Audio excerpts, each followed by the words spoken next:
Simak peringatan dini cuaca ekstrim dari Badan Meteorologi, Klimatologi, dan Geofisika besok Jumat, 2 Februari 2024. Mengutip dari BMKG Go.id, terdapat potensi cuaca ekstrim di 32 wilayah di Indonesia. Cuaca ekstrim hujan lebat, kilat, dan angin kencang terjadi di wilayah Aceh dan 29 wilayah lainnya. Sementara itu DKI Jakarta dan Nusa Tenggara Timur mengalami hujan, kilat, disertai angin kencang.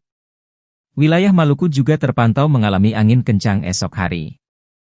Wilayah yang berpotensi hujan yang dapat disertai kilat, petir dan angin kencang. DKI Jakarta, Nusa Tenggara Timur. Wilayah yang berpotensi angin kencang. Maluku. Wilayah yang berpotensi hujan lebat yang disertai kilat, petir dan angin kencang. Aceh. Sumatera Utara. Sumatera Barat. Riau. Bengkulu. Jambi. Sumatera Selatan. Kep.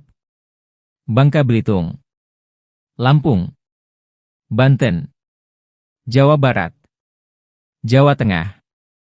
Yogyakarta. Jawa Timur. Bali. Nusa Tenggara Barat.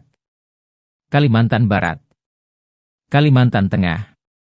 Kalimantan Utara. Kalimantan Timur. Kalimantan Selatan.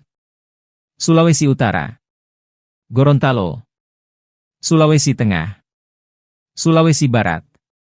Sulawesi Selatan. Sulawesi Tenggara. Maluku Utara. Papua. Download Tribun X sekarang. Menghadirkan lokal menjadi Indonesia.